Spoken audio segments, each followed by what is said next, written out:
Assalamualaikum warahmatullahi wabarakatuh. Selamat datang di Universitas Gratis. Kali ini mata kuliah pengantar ilmu ekonomi dengan judul Ruang Lingkup Ilmu Ekonomi. Saya akan menjelaskan pertama-tama pengertian ilmu ekonomi. Jadi menurut Profesor Samuelson, yaitu mendefinisikan ilmu ekonomi sebagai berikut.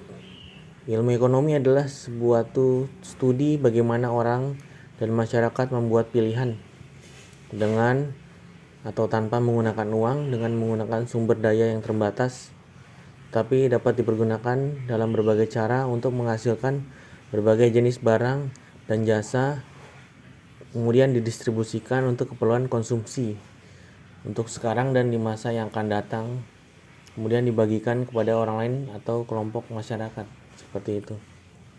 Kemudian menurut Sadono Sukirno menyatakan bahwa ilmu ekonomi menganalisa biaya dan keuntungan dan memperbaiki corak penggunaan sumber daya. Kemudian menurut Mount Q mengatakan bahwa bagaimana masyarakat manajemen memanage sumber-sumber daya yang langka dan terbatas. Tadi ya istilahnya pengertian ilmu ekonomi. Terus kemudian masalah-masalah ekonomi. Masalah-masalah ini timbul karena kenyataan sumber-sumber yang terbatas jumlahnya. Bisa disebut langka ya. Antara lain yang pertama, barang apa yang akan diproduksi dan berapa banyak. Terus kemudian yang kedua, bagaimana barang tersebut diproduksi. Kemudian yang ketiga, untuk siapa barang tersebut diproduksi. Kemudian masuk ke yang lain tentang barang dan jasa. Pengertian barang adalah benda-benda yang berwujud yang digunakan masyarakat untuk memenuhi kebutuhan atau untuk menghasilkan benda lain yang memenuhi kebutuhan masyarakat. Kemudian kalau jasa itu adalah benda yang tak berwujud tetapi dapat memberikan kepuasan dan memenuhi kebutuhan masyarakat.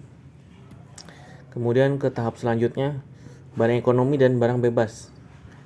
Apa itu barang ekonomis? Barang ekonomis adalah barang yang mempunyai kegunaan dan langka, yaitu jumlah yang tersedia lebih sedikit dibandingkan dengan jumlah yang dibutuhkan masyarakat. Atau dengan kata lain, barang ekonomis adalah barang yang terbatas jumlahnya atau bisa disebut langka dan memerlukan pengorbanan untuk memperolehnya. Kemudian selanjutnya barang bebas adalah barang yang tersedia dalam jumlah melimpah, tidak langka dan tidak memerlukan pengorbanan untuk memperolehnya. Kemudian bahasan yang selanjutnya adalah barang akhir, barang modal dan barang antara. Kalau barang akhir itu adalah barang yang dihasilkan oleh berbagai kegiatan ekonomi dan dapat digunakan untuk memenuhi kebutuhan masyarakat. Kemudian barang modal adalah sebagian barang dihasilkan bukan untuk memenuhi kebutuhan konsumen, melainkan digunakan untuk menghasilkan barang-barang lain. Kemudian yang selanjutnya adalah barang antara. Barang antara adalah barang-barang yang belum menjadikan barang akhir dan masih diproses lagi sebelum dapat digunakan oleh konsumen. Kemudian kita masuk ke manfaat ilmu ekonomi ya. Manfaat yang pertama yaitu memperbaiki cara berpikir yang membantu dalam mengambil keputusan. Kemudian yang kedua, membantu memahami masyarakat. Yang ketiga, manfaatnya membantu memahami masalah-masalah dalam ruang lingkup internasional. Kemudian yang selanjutnya, manfaat ilmu ekonomi yaitu bermanfaat dalam membangun masyarakat yang demokrasi. Seperti itu. Kemudian membahas masalah metodologi ilmu ekonomi ya. Yang pertama itu teori ekonomi. Teori ekonomi adalah pernyataan atau sekumpulan pernyataan tentang sebab akibat aksi reaksi. Yang kedua, model ekonomi merupakan pernyataan formal sebuah teori. Yang ketiga, metode deduktif adalah metode pengambilan keputusan untuk hal khusus berdasarkan kesimpulan yang bersifat umum. Sedangkan metode induktif adalah mengambil kesimpulan untuk hal-hal umum dari hal yang khusus. Kemudian yang selanjutnya centris paribus dan valency composition. Yang selanjutnya ekonomi positif dan ekonomi normatif. Kita masuk ke ruang lingkup ekonomi. Ruang lingkup ekonomi itu ada mikro dan makro ya. Yang mikro itu adalah bagian ilmu ekonomi yang menganalisis mengenai bagian-bagian kecil dari keseluruhan kegiatan perekonomian. Contohnya misalnya interaksi di pasar. Kemudian tingkah laku pembeli dan penjual. Yang ketiga, interaksi di pasar faktor produksi. Kemudian masuk ke ekonomi makro. Ekonomi makro adalah ilmu ekonomi yang mempelajari atau menganalisis seluruh kegiatan perekonomian bersifat global dan tidak memperhatikan kegiatan ekonomi yang dilakukan oleh unit-unit kecil dalam perekonomian. Aspek yang dianalisis dalam teori ekonomi makro yaitu tingkat kegiatan perekonomian ditentukan oleh pengeluaran agregat atau output agregat dalam perekonomian yang meliputi yang pertama itu pengeluaran rumah tangga ya atau konsumsi rumah tangga. Kemudian yang kedua pengeluaran pemerintah. Yang selanjutnya pengeluaran perusahaan atau investasi. Yang selanjutnya ekspor dan impor. Terus kemudian pengeluaran agregat, pengangguran, inflasi, dan lain-lain seperti itu contohnya. Terus kemudian perkembangan teori ekonomi mikro dan makro. Teori ekonomi mikro sebagai teori ekonomi klasik biasa disebut seperti itu.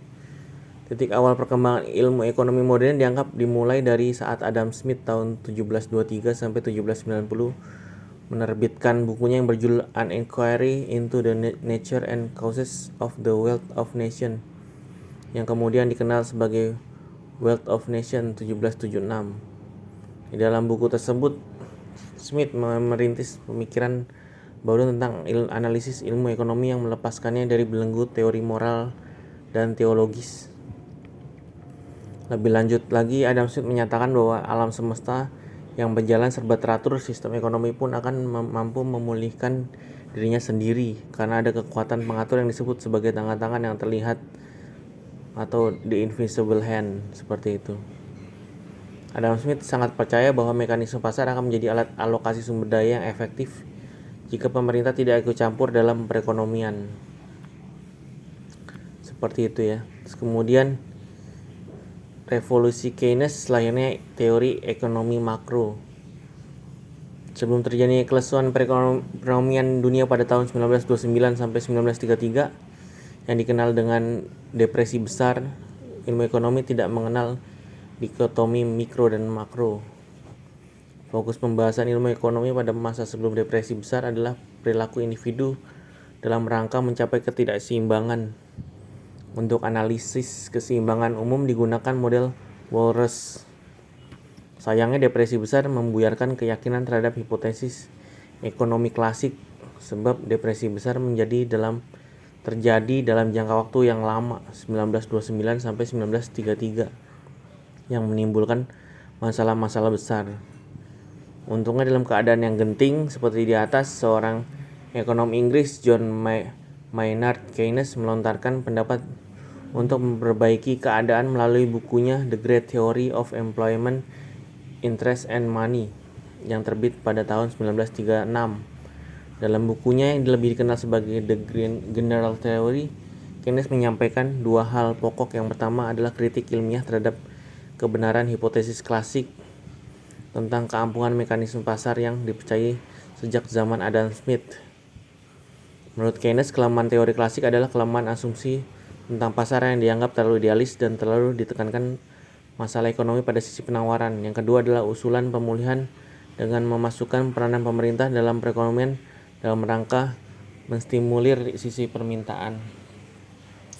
Oke, cukup untuk pertemuan kali ini untuk pengantar ekonomi dengan judul Ruang Lingkup Ekonomi. Sampai jumpa lagi.